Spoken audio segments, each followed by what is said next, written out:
प्रतिज्ञा करके चातक जो प्यास प्रेम पान की, जैसे चातक स्वाति बूंद का जल लेने के लिए तड़पता रहता है, ऐसे मुझे प्रभु के दर्शनों की प्यास है मां। सरल प्रकृति आप जानवी करुणा निधान की। प्रभु करुणा निधान है, उनकी बड़ी सरल प्रकृति है, बड़े सरल स्वभाव के हैं, और उसको आप जानती हैं कि चार बातें भगवान को भूल जाती हैं। चार बातें भगवान भूल जाते हैं। कहा क्या क्या भूल जाते भाई? हाँ, भगवान भी भूलते हैं, घबराओ नहीं। आप यदि भगवान को ही भूल जाते हो तो बात अलग रही, लेकिन भगवान चार बातें भूलते हैं। एक नहीं, तुलसीदास जी कहते हैं चार बातें भगवान को याद नहीं रहती। सरल प्रकृति आप जानवी करुणा निधान की। आप तो करुणा निधान की सरल प्रकृति को जानती हैं कि वो चार बातें भूल जाते हैं। कहा क्या क्या भूलते हैं? कहा सबसे पहले निज गुण, अपना गुण भगवान भूल जाते हैं, और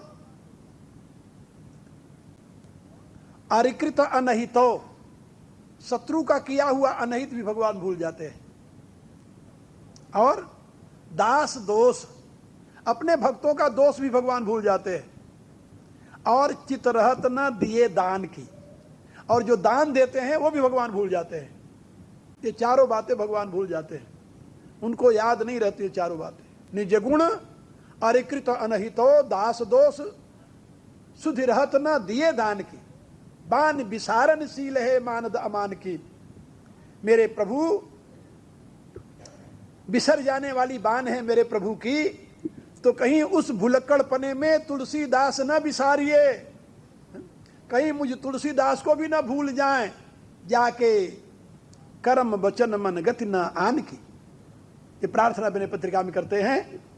तो यहां पर ये बात बताई गई कि भगवान जब दान देते हैं तो भूल जाते हैं, इसलिए तुलसीदास जी ने लिखा अपनी रामायण में, मोर सुधारई सो सब भांति, जासु कृपा नहीं कृपा अघाती। जब प्रभु कृपा करने लगते हैं तो उस कृपा का अंत नहीं होता, कहीं करते ही जाते हैं। तो ऐसा जो उदार स्वभाव है, ऐसो को उदार जगमाहि, जिनके लिए गोस्वामी जी ने घोषणा की है कि दुनिया में ऐसा कोई उदार प्रभु आपको नहीं मिलेगा। ऐसो को उदार जगमाहि, बिनु सेवा जो द्रवत दीन पर, राम सरिस को नाही। और कई उदाहरण उन्होंने दिया है इस विषय में। जो संपत्ति 10 शीस अरपिकर रावण स्यों पहलीनी, सो संपदा विभीषण को प्रभु सकुच सहित अति देनी। जिस लंका के वैभव को रावण ने अपने 10 सर काट करके भगवान शंकर को चढ़ा करके उसके बदले में प्राप्त किया था, वही स्वर्णमयी लंका भगवान संकोच के साथ विभीषण को तुरंत दे दिए। शरण में आया और तुरंत उसको संबोधित किए, कहू लंकेश सहित परिवारा, कुशल कुठार बास तुम्हारा। लंकेश कहा उसे। तो मेरे कहने का अभिप्राय कि प्रभु के समान कोई उदार नहीं है। वो किसी को खाली नहीं रहने देते, बिना दिए वो मानते नहीं, उनको संतोष नहीं होता। जब केवट से बार बार कहा और कुछ नहीं लिया उसने, तो जानते हो जो कुछ नहीं चाहता उसको सब कुछ मिल जाता है। तो बहुत कहऊ सिय लखन प्रभु, भगवती ने भी कहा, लक्ष्मण जी ने भी कहा, प्रभु ने भी कहा, लेकिन ना कछु केवट लेई। केवट कुछ भी नहीं चाहता। जब कुछ नहीं मांगता केवट, कुछ नहीं लेता केवट, तब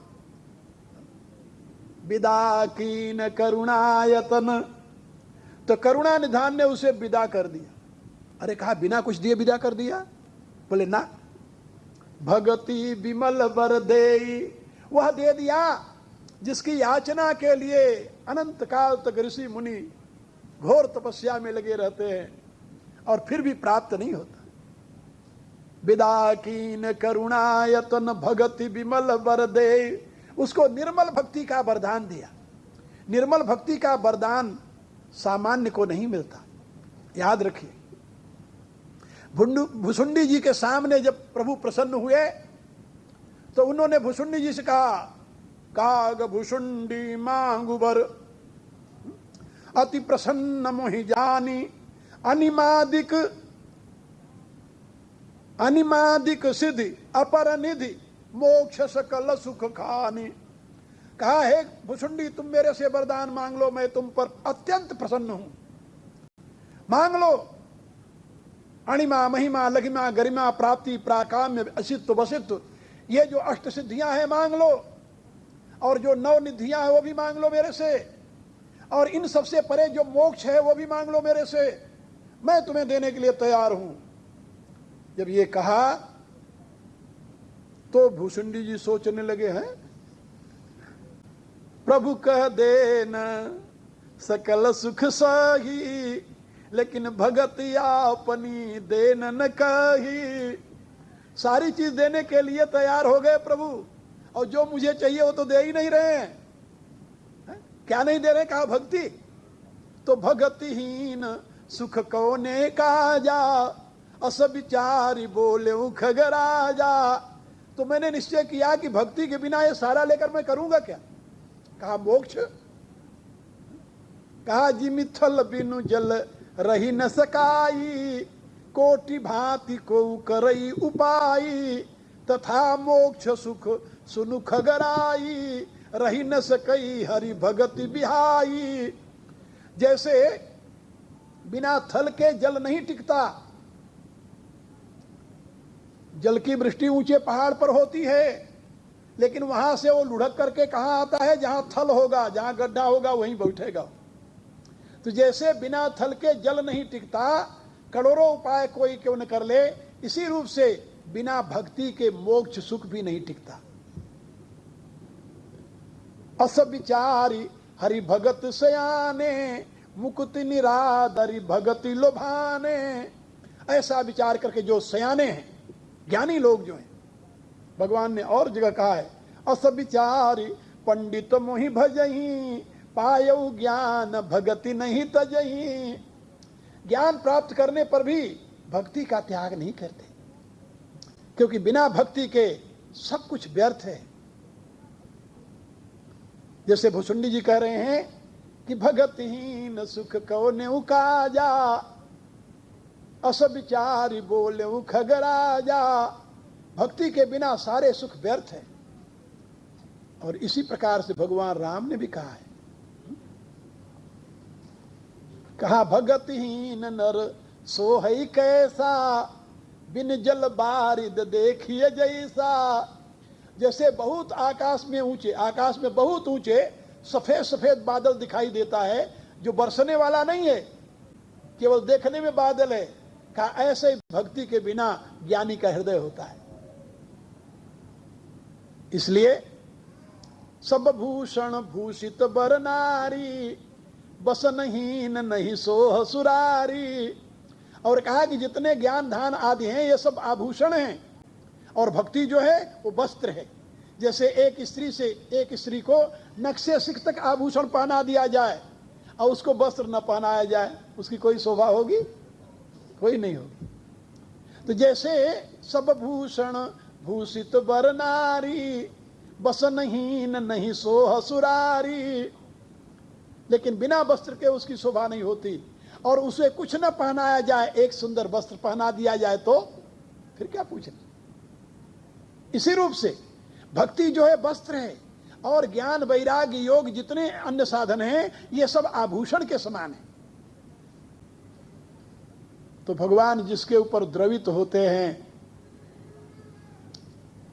उसको क्या देते हैं? अपनी भक्ति देते हैं, क्योंकि भक्ति से श्रेष्ठ और उनके पास देने के लिए कुछ नहीं है।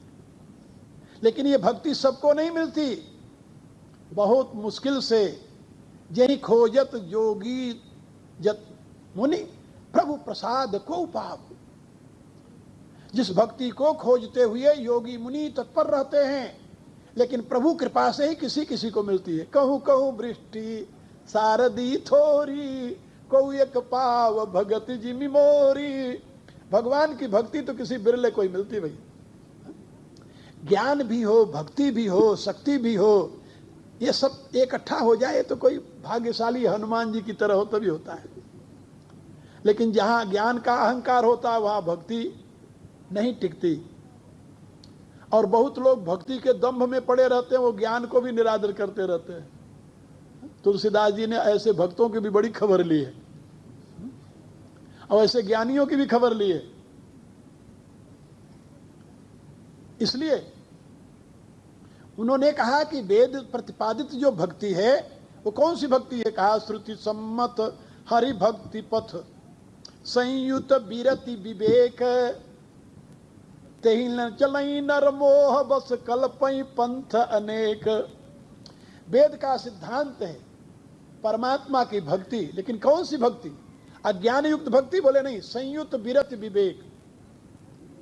तो आप कहेंगे कि इस केवट में न तो विरति थी न विवेक था, और क्या दिखाई दे रहा आपको? बोला केवट में विरति न होती तो जो भगवान कहते थे मांग लो जो कुछ कहना हो, तो क्या नहीं मांग सकता था वो? उसने साफ घोषणा कर दी, अब कछु नाथ न चाहिए मोरे दीन दयाल अनुग्रह तोरे। और कहा उसमें ज्ञान तो था नहीं, कहा बिना ज्ञाने वो कह रहा है, मांगी नावन केवट आना कही तुम्हार मरम में जाना। वो जानता है सबसे बड़ा ज्ञान क्या है, यही कि परमात्मा राम ब्रह्म है, यही तो ज्ञान है। राम पर ब्रह्म परमात्मा है, ब्रह्म को जानना ही तो ज्ञान है। और वो उसको ज्ञान प्राप्त हो गया है। कैसे हुआ है वो मैंने बताया था पहले दिन, कि जिस समय भगवान राम शयन कर रहे थे उस कुछ साथरी के ऊपर सिंसुबा वृक्ष के नीचे, उस समय जो निषाद राज थे वह अपने विश्वस्त पात्रों को भगवान के अगल बगल बैठा दिया पहरा देने के लिए। गुह बुलाई पाहरू प्रतीति ठाव ठाव राखे अति प्रीति आप उलखण पह बैठे उजाई। और वो लक्ष्मण जी के पास चला गया, बैठ गया। और लक्ष्मण से जब वार्तालाप होने लगी तो लक्ष्मण जी ने उसे पूरा तत्वज्ञान का उपदेश किया।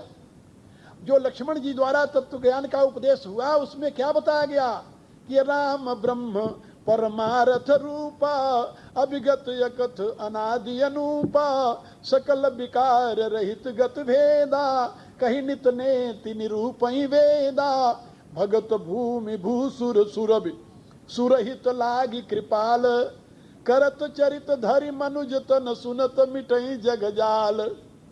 यही कहा ना। अब जब लक्ष्मण जी ने भगवान राम के यथार्थ स्वरूप का बोध करा दिया तो अब इससे बड़ा और कौन सा ज्ञान उसको होना चाहिए था? वो तो सुन रहा था और लक्ष्मण के उपदेश को उसने हृदय में धारण कर लिया। उससे उसे ज्ञान हो गया कि राम ब्रह्म है, राम ब्रह्म है, राम परमात्मा है। ये ज्ञान हो गया और अब हमें परमात्मा के अनुग्रह के सिवा और कुछ नहीं चाहिए संसार की वस्तु। ये वैराग्य हो गया।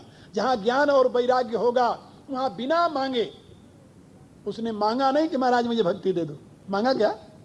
ना ना, उसने तो ये कहा कि लौटते समय जो प्रसाद दो दोगे मैं ले लूंगा, लेकिन अभी कुछ नहीं लेना। लेकिन जानते हो जहां ज्ञान होगा वैराग्य होगा वहां बिना मांगे परमात्मा का अनुग्रह प्राप्त होगा। बिना मांगे परमात्मा अपनी भक्ति प्रदान करेंगे। इसलिए बहुत कीन प्रभु लखन सिय जब ना कछु केवट ले तो विदा कीन करुणायतन। यहां पर तुलसीदास जी ने शब्द प्रयोग किया करुणायतन। करुणा के धाम है प्रभु। इतनी करुणा की उस केवट के ऊपर जिसकी कोई सीमा नहीं। जिस भक्ति को यही खोजत जोगी समुनि प्रभु प्रसाद को पाव, उस भक्ति को बिना उसके मांगे उसे प्रदान कर दिया। विदा कीन करुणायतन भगति विमल बर दे। उसको निर्मल भक्ति का वरदान दे करके करुणानिधान प्रभु श्री राम ने केवट को विदा किया। और हम बहुत बहुत आशीर्वाद देते हुए आप लोगों को विदा करते हैं। ठीक है ना, समय पूरा हो गया। यहाँ 3 दिन तक मेरे प्रिय शिष्यों ने एक कार्यक्रम का आयोजन किया, लोगों में प्रचार किया, आप लोग आए, आप लोग उससे लाभान्वित हुए, बड़ी प्रसन्नता है मुझे। जो 3 दिनों में मैंने आपको केवट का संक्षेप में चरित्र सुनाया है, ये भक्ति का चरित्र है। इसमें ज्ञान और वैराग्य साथ साथ युक्त है। केवल वेद शास्त्र पढ़ करके ही ज्ञान नहीं होता, गुरु मुख से सुना हुआ ज्ञान नित्य ज्ञान कहा जाता है। और केवट ने वह ज्ञान गुरु मुख से सुना है, लक्ष्मण के मुख से सुना है। और वैराग्य का अभिप्राय होता है संसार की वस्तुओं से उपरामता। तो जो प्रभु के स्वरूप को जान जाता है उसे संसार में राग नहीं रहता, इसलिए उस केवट में वैराग्य भी है और ज्ञान भी है। गुरु मुख से सुना है, इससे ज्ञान हो गया है, और संसार की अब कोई चाह नहीं रही, ये वैराग्य हो गया है। जहाँ ज्ञान वैराग्य युक्त जीवन हो जाएगा तो परमात्मा द्रवित होकर के उसे अपनी भक्ति प्रदान कर देंगे। आप लोग भी इसका अनुकरण कीजिए अपने जीवन में। जितना आप अपने आप को निर्वासनिक बनाएंगे, जितना गुरु के शब्दों में आपको आस्था होगी, शास्त्रवाक्य में आपको आस्था होगी, और प्रभु के चरणों में जितनी अनुरक्ति होगी, उतना ही आप प्रभु के निकट पहुंच जाएंगे, और करुणा निधान भगवान अपनी करुणा से आपको अपनी भक्ति प्रदान करेंगे। भक्ति किसी साधना से नहीं प्राप्त होती, ये याद रखो। भक्ति साधना का परिणाम नहीं है। तुलसीदास जी ने स्पष्ट शब्दों में कहा है, यह गुण साधन से नहीं होई, तुम्हारी कृपा पाओ कोई कोई। ये गुण साधना से नहीं आते, भगवत कृपा से ही प्राप्त होते हैं। और भगवत कृपा के प्राप्ति के लिए जो कुछ करनी है उसको किया करो तुम। लेकिन करते हुए ये निश्चय करो, ये मत सोचो कि तुम्हारी साधना से भगवान की कृपा हो जाएगी। नहीं, भगवान तो अपनी करुणा से ही कृपा करेंगे, लेकिन ये हमें करना चाहिए इसलिए मैं कर रहा हूं, ऐसा भाव रखो। नाम जप, प्रभु के स्वरूप का चिंतन, विश्व रूप को परमात्मा का वैभव समझ करके उसकी सेवा, जैसा भगवान ने स्वयं आदेश दिया है, मैं सेवक सचराचर रूप स्वामी भगवंत। ऐसी भावना से कहीं भी भेद के लिए स्थान नहीं है। संसार में सभी परमात्मा के स्वरूप हैं। यहाँ कोई छोटा नहीं है, कोई बड़ा नहीं है, कोई अछूत नहीं है, कोई पुण्यात्मा नहीं है। तो मैंने बताया ना कि दुनिया में कोई ऐसा मनुष्य नहीं कह सकता कि मेरे से कभी पाप नहीं हुआ। और कौन कह सकता है कि हम किसी नीच जोनी में नहीं पैदा हुए हैं, कभी कुकर सुकर नहीं बने हैं, कीट पतंग नहीं बने हैं। इसलिए इस प्रकार की ये दृष्टि छोड़ दो, परमात्मा भाव रखो। परमात्मा की सृष्टि बड़ी विचित्र है, बड़ी अनुपम है, और सर्व रूप में परमात्मा ही विराजित है। तुलसीदास जी के सिद्धांत में जड़ चेतन जग जीव जत सकल राम में जान, सबके पद बंदन करो सदा जोर युग पान। वो केवल पशु पक्षी ही नहीं, कीट पतंग ही नहीं, जड़ चेतन को भी प्रणाम करते हैं। भला सोचो, जिस धर्म में पशु को, पक्षी को, वृक्ष को, लता को, गुल्म को भी पूजने की व्यवस्था हो, उस धर्म में कहीं मनुष्य के निरादर का स्थान हो सकता है? आप जरा सोचिए। इसलिए मनुष्य तो साक्षात परमात्मा की विभूति है। भगवान ने स्वयं रामायण में कहा है, सब मम प्रिय सब मम उपजाए, सबते अधिक मनुज मोहि भाई। मनुष्य हमें सबसे, क्योंकि मनुष्य के ऊपर बड़ा दायित्व होता है। मनुष्य के प्रयत्न से असंख्य जीव अपना जीविका चलाते हैं। इसलिए आप मनुष्य बनिए, प्रभु के प्रिय बनिए, और अपने जीवन में ऊंच नीच का, छोटे बड़े का विचार त्याग करके, ये सारा विश्व प्रभु का वैभव है, उन्हीं की विभूति है, उन्हीं का ये विराट स्वरूप है, ऐसा मान करके उसकी सेवा में अपने प्राप्त योग्यता और सामर्थ्य को समर्पित कीजिए। जब तक भेद दृष्टि रहेगी तब तक प्रभु कृपा के भाजन तुम नहीं बन सकते, याद रखो। तुलसीदास जी ने घोषणा की अपने पत्रिका में, सपने वो नहीं सुख द्वैत दर्शन बात कोटि को कहे। जब तक द्वैत भाव है तब तक स्वप्न में भी तुम्हें सुख नहीं मिलने वाला है। इसलिए द्वैत भाव से मुक्त होकर के सर्व रूप में सर्वेश्वर का दर्शन करते हुए अपने जीवन को धन्य बनाइए। यही मेरी आपको सीख है। गोस्वामी जी ने इसी का प्रचार किया है, यही उनके रामचरितमानस का संदेश है। उनके राम निषाद को गले से लगाते हैं, उनके राम सवरी के यहाँ स्वयं जाते हैं। उनके राम बानर और भालुओं को अपना मित्र बनाते हैं। इसलिए उनके राम का अनुकरण कीजिए, उनके राम को अपने जीवन में उतारने की कोशिश कीजिए। और जब द्वेष रहित दृष्टि आपकी हो जाएगी तो भगवान की कृपा भाजन आप बन जाएंगे, इसमें संदेह नहीं। इन्हीं शब्दों के साथ बहुत बहुत मंगल कामनाएं, बहुत बहुत आशीर्वाद देते हुए मैं अपने विचारों को विश्राम दूंगा। कल का और मेरा एक व्याख्यान है वो डेनहाग में, जैसे आप लोगों को बताया है। उसके बाद में 3 दिन का व्याख्यान, समझ लो बातें तो मेरी ही होंगी लेकिन मैं दूसरे मुंह से दूंगा, 1, 2, 3 चिदघनानंद के माध्यम से। वो एकता भवन में कार्यक्रम है, उसमें भी आप लोग आइए, सुनिए कि मैं अपने इन विचारों को जो गोस्वामी तुलसीदास जी ने इस परंपरा से मुझे प्राप्त हुआ है उसको सारी दुनिया में सारे मनुष्य तक पहुंचाऊं। लेकिन मैं एक मुख से तो पहुंचा नहीं सकता, इसलिए मैं कोशिश कर रहा हूं जितना अधिक से अधिक मुख बना सकूं, उतने मुखों से मैं समाज के सामने अपने विचार रखूं। भगवान की बड़ी कृपा है और मुझे विश्वास है कि प्रभु इस कार्य में अवश्य आंतरिक चाह पूर्ण करेंगे। और यहाँ पर कल yesterday you have heard that one my very dear person, he came here, he talked few words in Sanskrit that was very, that make me very grateful. And he is trying to spread that Sanskrit language, divine language. Because I don't know your Dutch, but I know English, so due to that I am, explaining that.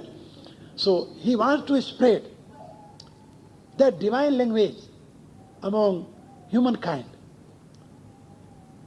And this is really appreciable work. And I think that you people try to support him in every way and send your children. यदि संस्कृत भाषा नहीं जानोगे तो अपनी संस्कृति को कैसे सुरक्षित रखोगे? और ये Sanskrit language is not only Indian language, that is the mother of all languages, and this is the divine language. And if human want to be divine, he must adopt this language, and he will be really proper vessel of divine qualities, divine ideologies. Because Sanskrit literature are greatest literature in the world. Vedas are oldest work in the world library, oldest work and written document of humankind. You will never find any other book older than Vedas. That is in Sanskrit too. There are so many others, Ramayana, Mahabharata, Bhagavad Gita, all Shastras, all Upanishads, all knowledge, I can say abode of knowledge, you will find in Sanskrit literature. So if you are not aware about Sanskrit, then how you will understand all these things? So his effort is appreciable, and I am praying my Lord, may God help him and his mission. और मैं आप लोगों से निवेदन करूंगा कि ये काम आपको करना चाहिए था। अपने लोगों को शर्म तो आती नहीं ना। एक दूसरा व्यक्ति जो आपके धर्म का नहीं, आपके देश का नहीं, आपके संस्कारों का नहीं, वह आपकी संस्कृत भाषा के प्रचार के लिए कोशिश कर रहा है और आप टुकुर टुकुर मुंह देख रहे हो। मतलब ये काम आपको करना चाहिए, ये उसकी ड्यूटी नहीं थी, आपकी ड्यूटी थी, लेकिन आपकी ड्यूटी वो कर रहा है। इसलिए आप लोग कम से कम अपने बच्चों को भेजिए और इस संस्कृत को पढ़ने के लिए कोशिश कीजिए। मैं ये जानता हूँ सूरीनाम में जब तक आप लोग थे तो हिंदी भाषा को सुरक्षित रखे, और यहाँ आने पर आपके बच्चे जो हैं वो पटर पटर डच बोलते हैं, खपतो तो आप खुश हो जाते हो कि शासक की भाषा बोल रहे हैं। लेकिन आपको ये नहीं लगता कि आप अपनी भाषा के माध्यम से अपने धर्म को, संस्कृति को कायम रखें। और यदि आपके बच्चे संस्कृति और अपने धर्म को कायम रखना चाहेंगे तो उनको भाषा का ही ज्ञान नहीं है तो क्या करेंगे आप? यहाँ पर ब्रह्मर्षि मिशन कोशिश कर रहा है। हमें बड़ी प्रसन्नता होती है जब देखते हैं अपने आश्रम में वहाँ करीब 150 बच्चे हिंदी पढ़ रहे हैं और विभिन्न स्तरों के। मुझे प्रसन्नता होती है। मेरी तो यही चाह है कि हिंदी और संस्कृत का प्रचार हो, योग और ध्यान का प्रचार हो। योग से आप निरोग बनेंगे और भाषा से आपको दैवी भाव का, दैवी गुणों का आविर्भाव होगा आप में। और यदि इसका अनुकरण आप लोग करते हैं तो बड़ी प्रसन्नता की बात होगी। और यदि कोई इससे ज़्यादा पढ़ना चाहे तो उसके लिए मैं आमंत्रित करता हूँ, भारत में आवे मेरे पास। उसके रहने की, खाने की, हर एक प्रकार की व्यवस्था विदाउट एनी फीस हमारे आश्रम में है। चाहे जितने लोग आवें वहाँ आराम से रहें और पढ़ें, सारी व्यवस्था है वहाँ। यदि कोई ऐसा चाह रखने वाला हो तो वहाँ आकर के अध्ययन कर सकता है। और यदि यहाँ रहते हुए आप अध्ययन करना चाहें तो बड़े प्रेम से यहाँ जैसी व्यवस्था मिल रही है उसका लाभ उठाइए आप लोग। और मैं हृदय से बहुत बहुत आशीर्वाद देता हूँ आप लोगों को और बहुत बहुत मंगल कामनाएं व्यक्त करते हुए अपने वाणी को विराम देता हूँ। फिर कभी मिलेंगे, फिर चर्चा करेंगे। यदि आपको मेरे विचार और सुनने हो तो कल तक और आना वहाँ। कल दिन में भी जो मेरे से मिलना चाहें बड़े प्रेम से आकर मिल सकते हैं। अब प्रार्थना कीजिए आप। यदि प्रेम प्रभु से चाहता, अभिमान को तजता तरे, दे छोड़ सब अरमान नित, हरि नाम जप दिन रात रे, संसार के वैभव सभी, तू जान जलती आगरे, दे त्याग रे सुख स्वप्न का, बीती निशायब जागरे। बस इतने कहूँगा क्योंकि समय बहुत हो गया। और इसके साथ ही प्रार्थना कीजिए। सर्वे भवन्तु सुखिनः, सर्वे सन्तु निरामयाः, सर्वे भद्राणि पश्यन्तु, मा कश्चित् दुःखभाग् भवेत्। ओम पूर्णमदः पूर्णमिदं पूर्णात् पूर्णमुदच्यते पूर्णस्य पूर्णमादाय पूर्णमेवावशिष्यते। ओम शांति शांति शांति।